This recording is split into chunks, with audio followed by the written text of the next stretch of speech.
Hello, and welcome back to the cheesiest place on earth.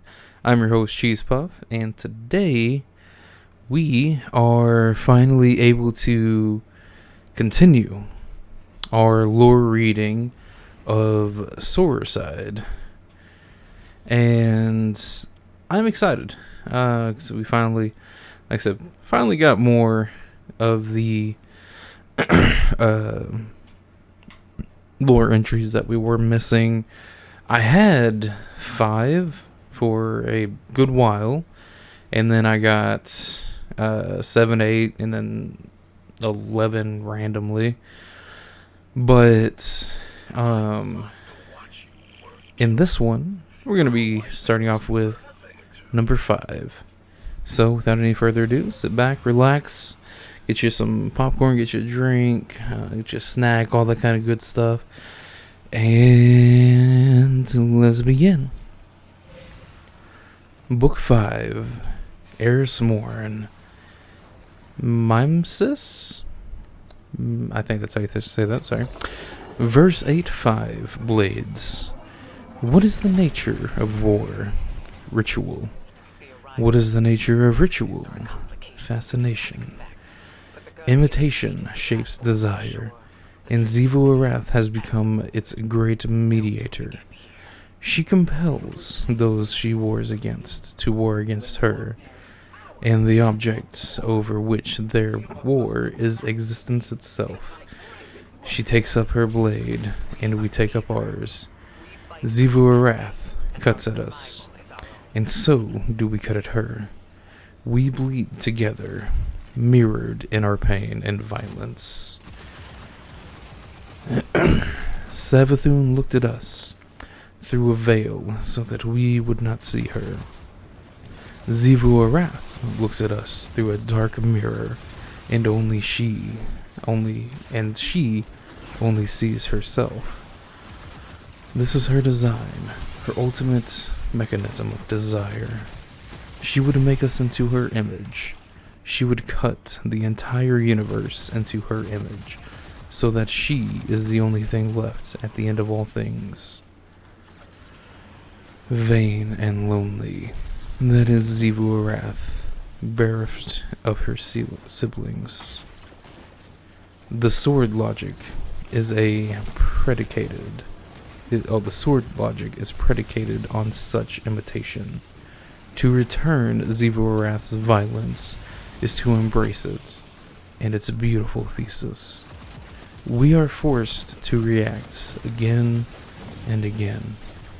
As she makes her advance, we are forced to desire existence at any cost, just as she does. Fated? Inevitable? No, an ontological trap. The war mind knew this, as he could know her the most intimately out of all of us. His escalation did nothing but mirror her endlessly. His self-sacrifice put an end to that font of violence. It was a frustration in her logic that he did so, as Xivu Arath recognizes no sacrifice that does not end in a scream. But self-sacrifice could not put an end to her war march. Only doubt can do so, and in Xivu Arath's mournful solipsism, she will be left with nothing but that. Book 6, Xivu Arath, and some letters that I cannot read. Verse 8-6, Lasuna. My navigation, sung by Xivu Arath, faithful sister to Oryx. The sky gave our sister strength from false shapes. She fell to what felled you, lonely navigator. This is their lie, their championship is strength. This is our truth. Their complacency decays existence. Their dead rise when they deserve to die. They will not meet our truth with truth. Thus, they do not deserve it. They are not real. You were real. You were to last forever, our undying creation. I would die again to give you strength. I would cut my wound so that you may step through. You will not rise by false shapes, but with our unconditional victory. She who has been scored of the sky now brings forth her brood. They have taken up your weapon, which is all that you are, and she will conjure you back with her understanding.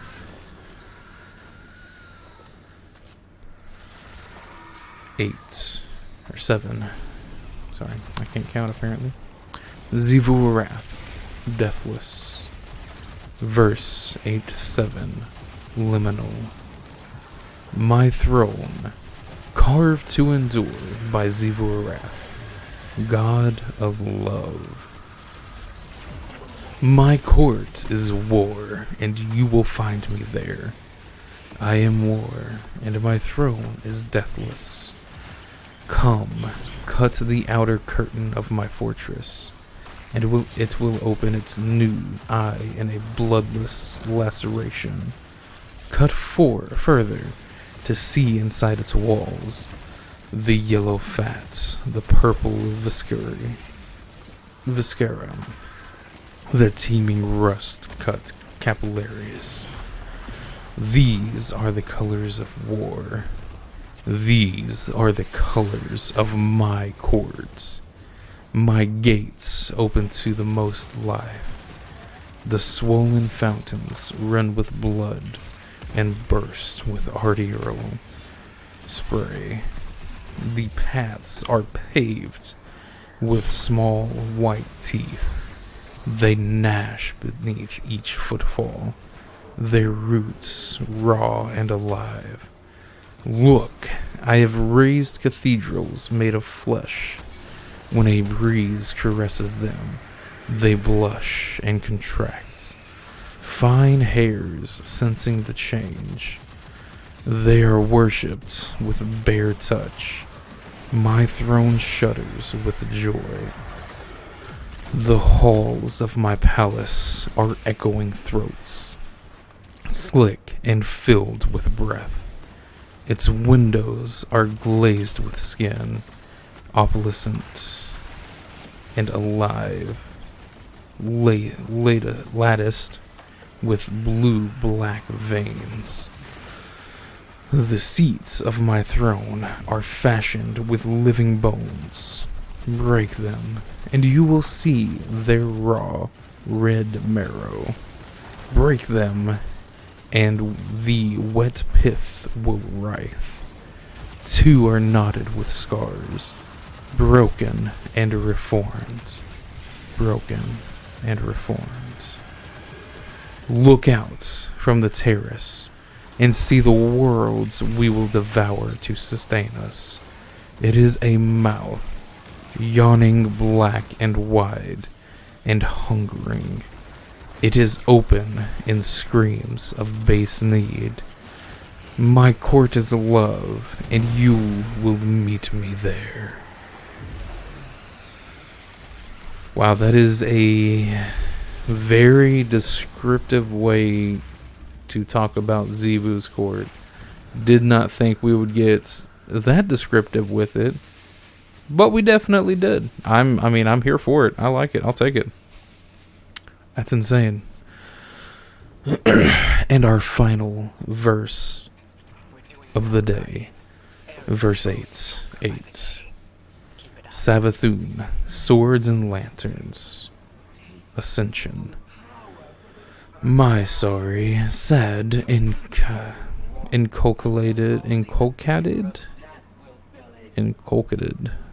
It's a weird word, sister.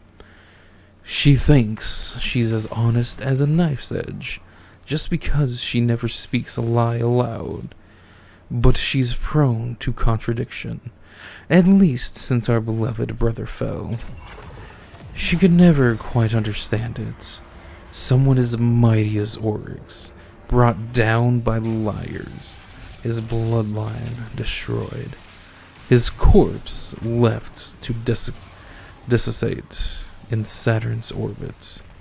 Xivu Arath actually believed that dreadnought of his was unassailable, but Oryx knew that he had limits. More than once, he took the powers of our deaths to defeat something stronger than himself. Take a drink. She's just bitter. She wasn't there to die for him again. She says she's the god of death, but I've seen her throne. It's a mausoleum for life, with all the close, cloying comfort of a birthing room, wet and raw, and filled with disgusting effluvia. I imagine it reminds her of our garden so long ago, and all the things that grew there. She really shouldn't be so nostalgic. There was a game we played when we were younger, Swords and Lanterns. Sathona held the lantern, while Zero held the sword. Sathona would search for her hidden sister, and Zero would avoid the lantern's light. If Zero touched Sathona with her sword, she would win. If Sathona found Zero with her lantern, she would win. Sathona devised the rules, but Zero would let her sister find her. I still give her presents, too, of course. I gave her Torabottle, my gift to my last surviving sibling. She gobbled it up so greedily. She didn't even consider how it proved her precious logic false. What kind of thing is a gift? The deep doesn't like gifts. Neither does the logic. But we're sisters. I thought I'd be nice and share. Xivu was too busy to notice that little contradiction. She never even thanked me. What she did say, as soon as she set foot on Torabottle, for as long as you have worshipped war, you have worshipped me. Ayat. Ayat. That was Torabottle. I know a joke in a dead language. Ayat. Wow. Alright.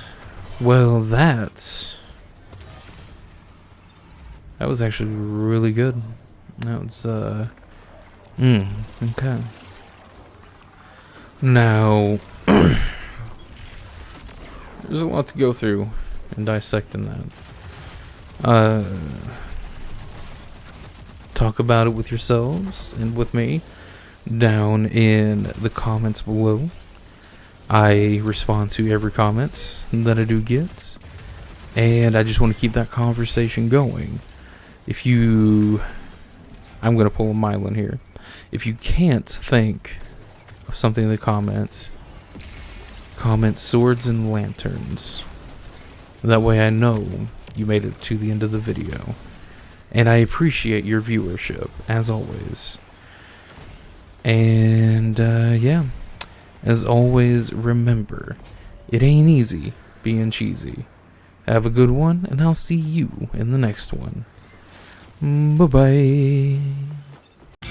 Cinnamon Toast Crunch don't taste the same. It just tastes like dirt to me. Well, if dirt could be sweet, well, let me just think real quick. Because if it could be sweet, I don't think I would want to eat it, because it's just still dirt. Cinnamon Toast Crunch just